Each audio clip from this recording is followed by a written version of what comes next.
Well, I'm still stuck outside of Brooks Harbor Elementary School. I was trying to get inside, but forgot my keys. So I just decided it's a beautiful day. Let's read Charlotte's Web. We are on chapter 13. I forgot to put the marker, my bookmark in the right spot. Chapter 13, Good Progress. Far into the night, while the other creatures slept, Charlotte worked on her web. First, she ripped out a few of the orb lines near the center. She left the radial lines alone as they were needed for support. As she worked, her 8 legs were a great help to her. So were her teeth. She loved to weave, and she was an expert at it. When she was finished ripping things out, her web looked something like this. That's pretty cool. A spider can produce several kinds of thread. She uses a dry, tough thread for foundation lines, and she uses a sticky thread for snare lines, the ones that catch and hold insects. Charlotte decided to use her dry thread for writing the new message. If I write the word terrific with sticky thread, she thought, every bug that comes along will get stuck in it and spoil the effect. Now let's see, the first letter is T. Charlotte climbed to a point at the top of the left-hand side of the web. Swinging her spinnerets into position, she attached her thread and then dropped down. As she dropped, her spinning tubes went into action, and she let out thread. At the bottom, she attached the thread. This formed the upright part of the letter T. Charlotte was not satisfied, however. She climbed up and made another attachment, right next to the first. Then she carried the line down so that she had a double line instead of a single line. It will show up better if I make the whole thing with double lines. She climbed back up, moved over about an inch to the left, touched her spinnerets to the web, and then carried a line across to the right, forming the top of the T. She repeated this, making it double. Her 8 legs were very busy helping. Now for the E. Charlotte got so interested in her work, she began to talk to herself, as though to cheer herself on. If you had been sitting quietly in the barn cellar that evening, you would have heard something like this. Now for the R, up we go, attach, descend, pay out line, whoa, attach, good, up to you, up you go. Repeat, attach, descend, pay out line, whoa, girl, steady now, attach, climb, attach, over to the right, pay out line, attach. Now right and down and swing that loop and around and around. Do you ever talk to yourself when you get really into your work? I know I do. Now to the left, attach, climb, repeat. Okay, easy, keep those lines together. Now then, out and down for the legs of the R, pay out line, whoa, attach, ascend, repeat. Good girl. And so, talking to herself, the spider worked at her difficult task. When it was completed, she felt hungry.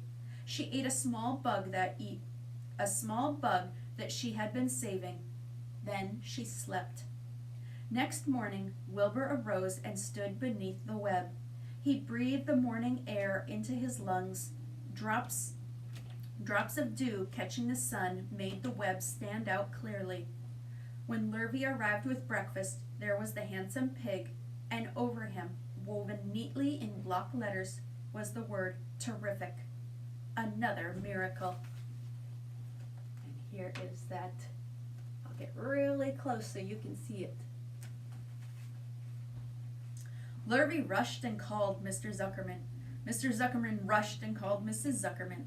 Mrs. Zuckerman ran to the phone and called the Arables.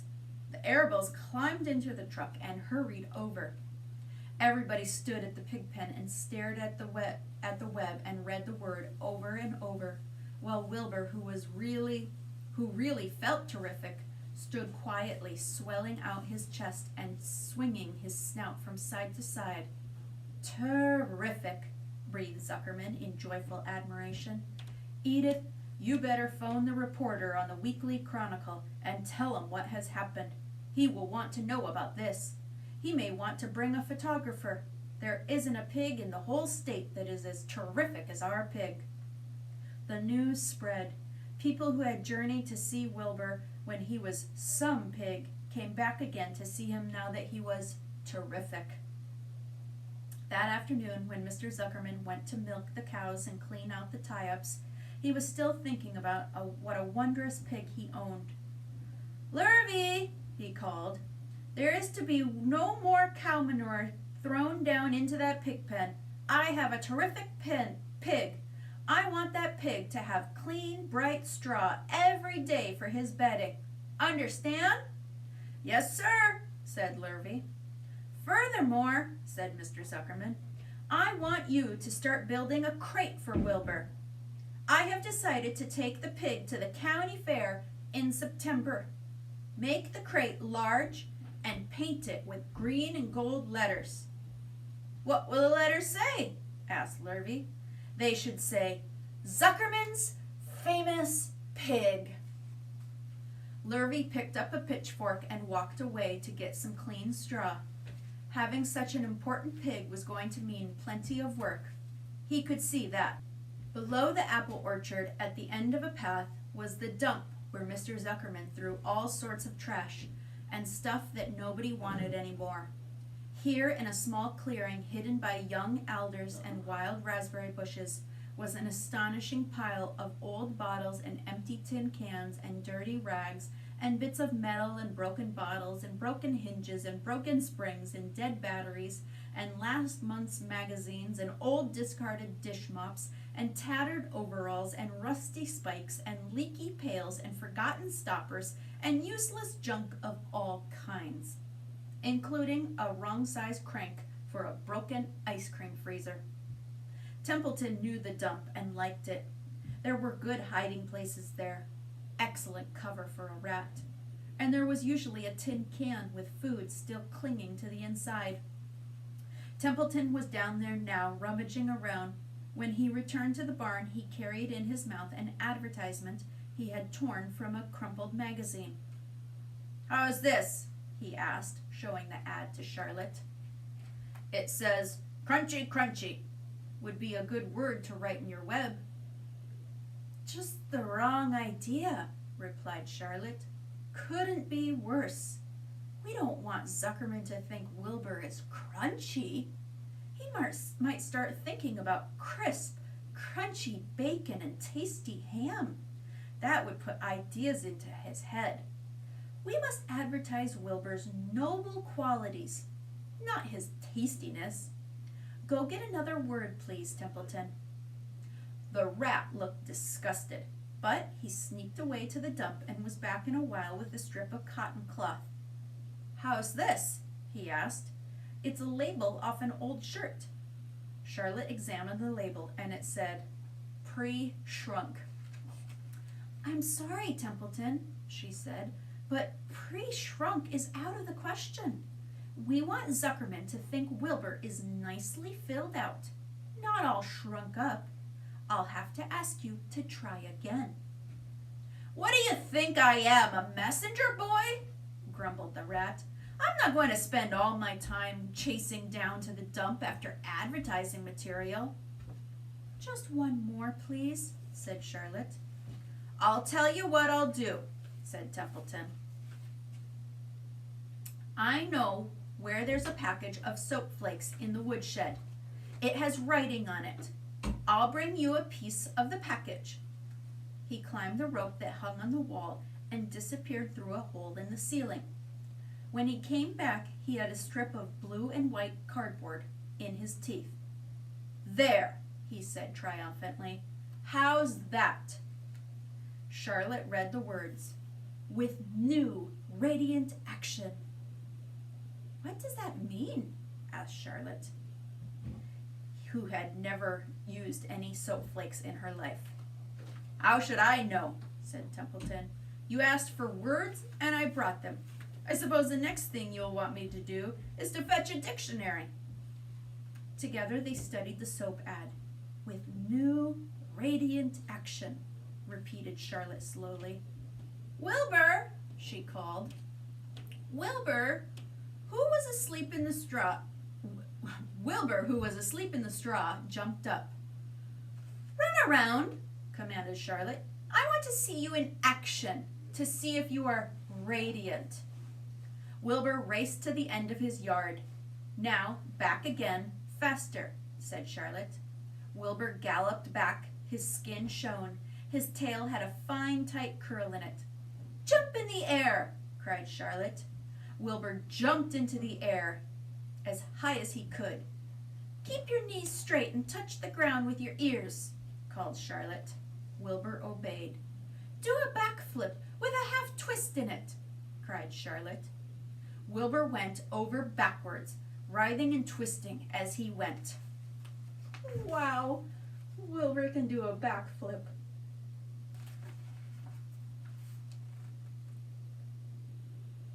Okay, Wilbur, said Charlotte. You can go back to sleep. Okay, Templeton, the soap ad will do, I guess. I'm not sure Wilbur's action is exactly radiant, but it's interesting. Actually, said Wilbur, I feel radiant. Do you? Said Charlotte, looking at him with affection. Well, you're a good little pig, and radiant you shall be. I'm in this thing pretty deep now. I might as well go the limit. Tired from his romp, Wilbur lay down in the clean straw.